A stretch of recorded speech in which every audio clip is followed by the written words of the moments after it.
mbokk yi jërë ngeen jëf ci topp beeg teewlu bi ci seen site senegal7.com ñu leen di jaajëfal bu baax waaye itam di leen di dalal jàmm ci seen émission wax dëgg ay bés bi leen nag wax dëgg ñu fi dalal koo xam ne moom ay position am ci wàllu wax dëgg kenn naatable wu ko fii ci Sénégal ñu gën koo xam ci El Hadj Moustapha Tall nekk importateur waaye itam bokk ci kuréelu importateur yi nekk fii ci Sénégal monsieur Tall ñu nuyu la dalal la bàyyi la nga nuyoo. maa ngi lay fay Ndeye Fatou. di la gërëm ci invitation bi. di nuyu askanu Sénégal yëpp. di nuyu commencé ci kilifa diine yi ba ci ñi gën a féeti suuf. kilifa aada ñëpp rek. di ñaan rek lépp li nga xam ni luñ fi war a wax la mu doon jëriñu askan wi. te lépp luñ fi wax it lu laal kenn it nañu ko jégal rek xam ni. du lu ñu tay wala lu ñu wut. mais dañoo ñëw rek pour bëggoon daal. waxtaane mbir réew mi pour mën cee génne ay njëriñ. loolu daal mooy suñu yitte. xanaa ñu door suñu njaal rek communauté Baye Fall bi. ak sang bi fi jógee Cheikh Jëmb Fall ñu koy jaal di ko ziar xalif général des Mourides sëñ Mountakha. waaye itam di ko jaal képp kuy Mouride ak képp kuy jullit fii ci Sénégal du ñàkk ne am nga kàddu yoo ci mën a sànni. dëgg la waaw di ko def rek comme ni nga ko defee. di jàllee xalifa boobu nga xam ni mooy xalif général des Baye Fall di Cheikh Jëmb Fall. bi ji wuy ji borom fan yi di ñaan rek. fa mu jëm gënal ko fi mu jóge te yàlla teeru ko ci àjjana yi gën a kowe di ko jaal njabootam di ko jaal askanu Sénégal yëpp di ko jaal it xalifa général des Mourides Sëñ Muntaxa ñu door nag waxtaan bi ak tolluwaayu jamono fi mu toll nii nag daa mel ni Sénégal ci taal la toog ndax mënd bi mu ngi fii mbas mi moo ngi fi ñu ne déeta waaye dund gi seer gi ñëw wàllu yaan si loolu dina métti kon ci askan wi nga xam ne ñoo fi yeewoo mais yow li tax ñu woo la bokk na ci seeraayu njëg yi dañoo xëy rek njëg yi doublé kenn xamul nan la ndax doxul ñëw mais daa naaw wala xaw ma da nga xëy na cëpp boobu nag pour yow lan moo ko expliquer brusquement rek prix yi daal di jóg. waaw jërëjëf comme ni nga ko waxee rek ñu masawu aussi ñi nga xam ne mooy suñu mbokk yi ne ci ndox mi ci mbënn mi di leen masawu rek di ñaan yàlla woyofal mbir mi tey génne leen foofa ñu mën a am feneen yeneen dëkkuwaay yu gën yooyu te it buñ ci jógee yàlla dimbale ñu ba lu mel noonu bañati fay amati ñu fexe ba bu ñu joxeeti nit ñi fu ñu dëkkee ñu defar ko assainir ko bu ñëwee bu ndox ñëwee bañ faa toog te fépp foo xam ne place su ndox la te ñoo xam ne place su ndox la ñu bañ a bàyyi kenn di fa dëkk bañ koy jox autorisation mu fay construire wala di fa def xaalisam wala mu fay dëkk waaw ba tax na daal dañuy ñaax autorités yi li ñuy wax rek naan wàllu ñi nga xam ne ñoo ci ne dimbale leen farata la waaye li gën a nekk farata mooy ñu fexe ba lu mel noonu bañatee amati waaw te mën na nekk ndax plan yaa ngi fi xam nañ fu ci ne foo xam ni war nañ fa mën a dëkk ak fu ñu warul mën a dëkk ñoom xam nañ ko ñuy joxe autorisation de construction te ne ci ndox bi dañ leen di toxal wala nu ñuy def waaw man yaakaar naa ni li gën mooy ñu wutal leen fu ñu dëkk te génne leen ci ndox mi parce que foo xam dañ ko war a defar pare dëkk ko dëkki ñu ñëw dëkk ko te defaruñ ko léegi loo mën di def it bu ëllëgee mu ndox mi ñëwaatee te leen di sonal te it nag ndox mu nit mën la dëkk ndox te li ñuy wax naan ndox du bàyyi yoonam nañu bàyyi yoon ndox wi te dem ca fi nga xam ne fa la nit mën a dëkki ñu dëkk fa te bàyyi place ndox yi li ko indi nag mooy bekkoor yi fi amoon at yëpp nga xam ni ndox dafa xawoon a manqué ba ñu dëkk foo xam ne place ndox la te duñ ko xam léegi nag comme yàlla def na ñaan nañ yàlla ba ndox mi dellu siwaat ñu leen wutal ay dëkkuwaay yu gën yooya man daana fi dégg say ay plan jaxaay te plan jaxaay yaakaar naa loolu ko taxoon na jóg waaye yaakaar est-ce que fa ñu ña taxoon ñu wax plan jaxaay fa ñu dëkkoon ba ñu wutal leen plan jaxaay est-ce que jóge nañ fa dem plan jaxaay wala est-ce que ba ñu leen di yóbbu plan jaxaay assainir nañ plan jaxaay ba leen daloon fa ñu leen jëlee bañ leen a dal plan jaxaay xanaa kay manque d'infrastructure xam naa ne moom bëri na lu fa manqué côté boobu noonu ak est-ce que assainissement bi est-ce que viabiliser nañ ko soog leen faa yóbbu ñu dëkk parce que terrain aussi loo ci mën di dégg dañ ko war a viabiliser ba mu wut nga xam ne dana am évacuation d'eau bu normal ni nekk niveau bu baax boo xam ni ndox mi du fa mën a taaju soo defee maasale ko def ko ay voiries def ko ay lotissement mooy li nga xam ni moo gën waaye mënoo ni damay jëlee nit ñi ci mbënn mi place bañ nekkoon yóbbu leen feneen fu raw foofa te gën a sori foofu te bu demee problème bi ñu nekkoon foofu moom la ñuy fekkaat foofu wala mu fekk leen fa est-ce que logements sociaux yi dina doon solution programme 100 000 logements sociaux yi solution la su fekkee réaliser nañ ko solution la waaw buñ ko réaliser vraiment solution la waaye man daal li ma gis mooy li ñu man ci sama xel sama gis-gisu bopp li ñu sëf Ndakaaru attanu ko. waaw li ñu sëf Ndakaaru attanu ko. dafa mel ni Sénégal Ndakaaru rek la. Sénégal du Ndakaaru. Ndakaaru capital la. dafa bu surchargé dañu war a xool nu ñu mën a décongestionner dëkk bi pour mën koo yóbbu ci yeneen dëkk yi nga xam ni war nañ mën a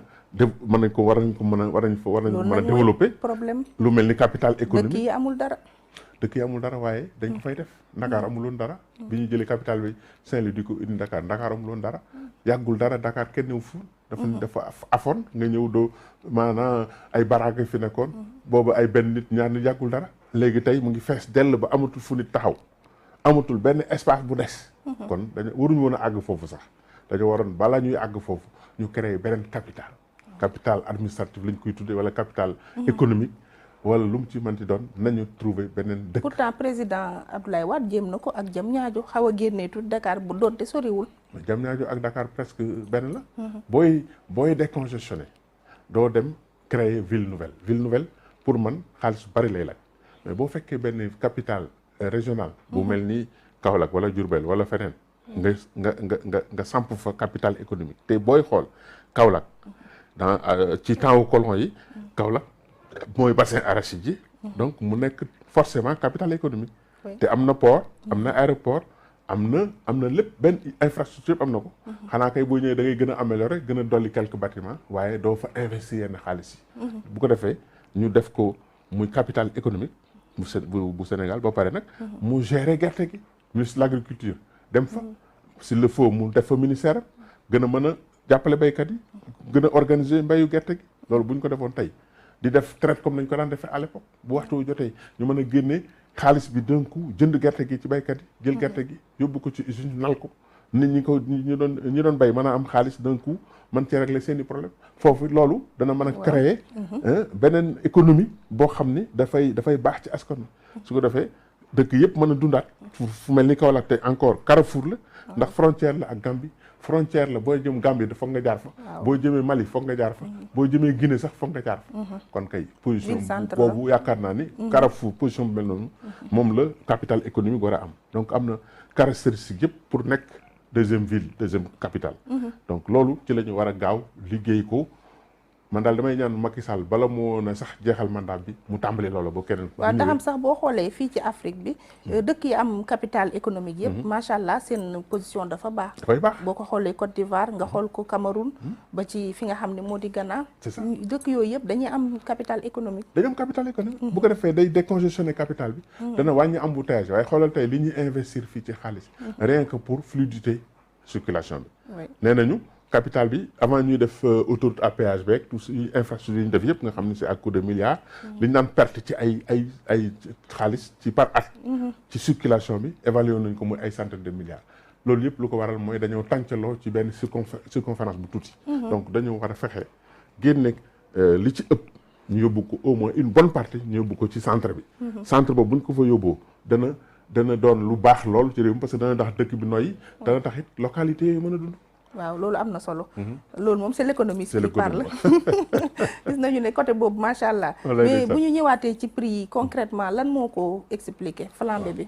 prix yi nag flambée bi mooy. xam nga loo xam ni.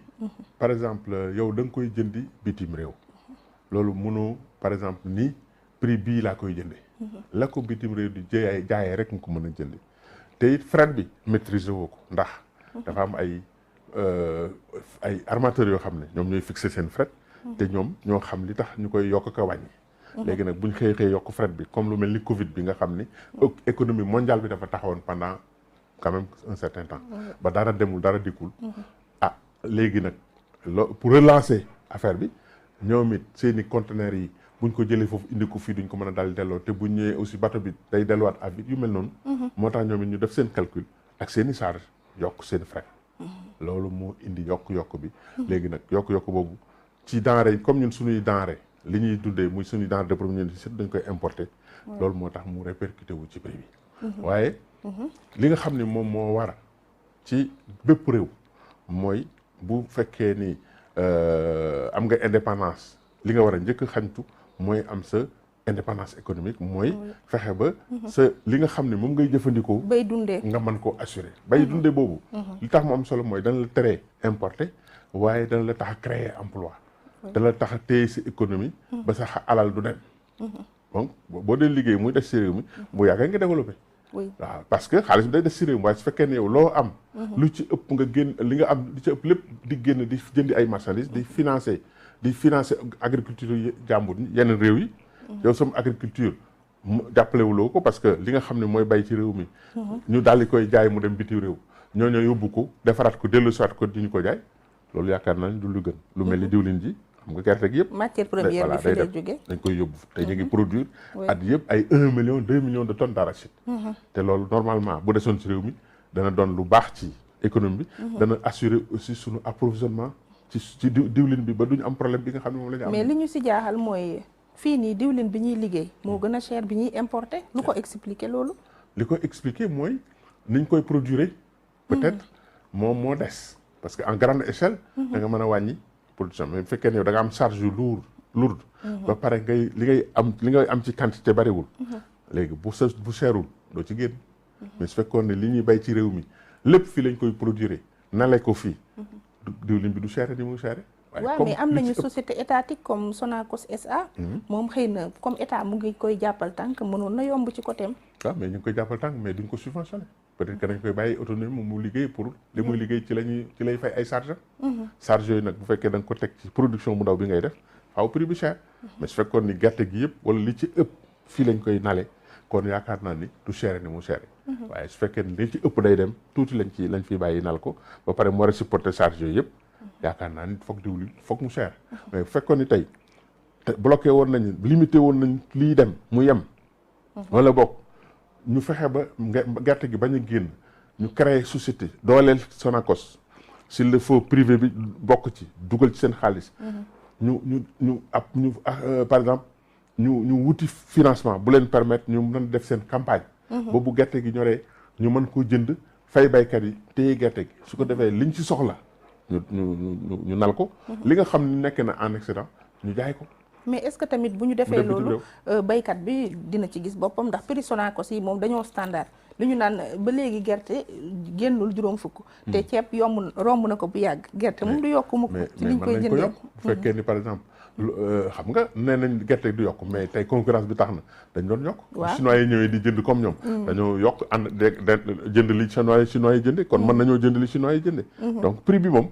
comme yow li nga jënd ci nit ñi nga koy jox mu des ci réew mi yóbbu génnul réew mi du pertement baykat bi même boo ko jëndaloon gerte gi téeméer du pertement ndax xaalis fii la koy des da koy lekke waat da koy dépensé waat ci réew mi mu del soit ci selon kon du pertement mais loolu est-ce que kon du état moo war a dugal loxoom ci mbir mi moo war a dugal loxoom ci mbir mi pour que gerte googu ñu subventionné ko pour que au moins ñu jënd ko prix boo xam ni prix bu raisonnable la ñu bañ ko jënd prix bu suufee boo xam ni baykat bi du ci gis boppam mën nañoo def juste milieu entre prix bi chinois yi jënd ak prix bi ñu def ci diggante benn prix boo xam ni dana baykat dina gis boppam ñu jënd gerte gi yëpp suñ jëndee gerte gi yëpp liñ ci mën a nal fii ñu nal ko Sonacos lim ci mën a nal mu nal ko keneen créé société am ak yeneen industrie yi fi nekk jënd ci gerte googu nal soo defee ñoom ñëpp ñu def diwlin soo defee marché bi danañ ko mën a approvisionner li nga xam ne nag moom day dafa ëpp ci li ñu yor li nga xam ne loolu li ci ëpp ñu mën ko jaay chinois yi te bu ñu leen ko jaayee lettre de crédit lañu ubbi xaalis bi dugaat ci nguur gi dugaat ci économie bi ñu gis ni lii devise bu ñëw la ñu ne ñun kat suñu balance commerciale gerte gi jëriñ nañu lii ndax lii ñu jaay devise lañ ko jaayee waaye ubbi gerte gi ubbi marché bi chinois bi ñëw indi ay pacotille fii bàyyi fi xaalis bi ñu jël xaalis boobu jëndee ko gerte yóbbu ça veut dire que ñoom gerte gi pacotille lañ ko jëndee pacotille mënu répercuté wu ci sunu mënuñoo jëriñ dara ci sunu économie donc loolu yëpp lu ñu war a xool la lu ñu war a xoolaat la moo tax ñun ñuy wax ni jot na pour ñu defaraat sunu économie ni ñu koy defaraatee mooy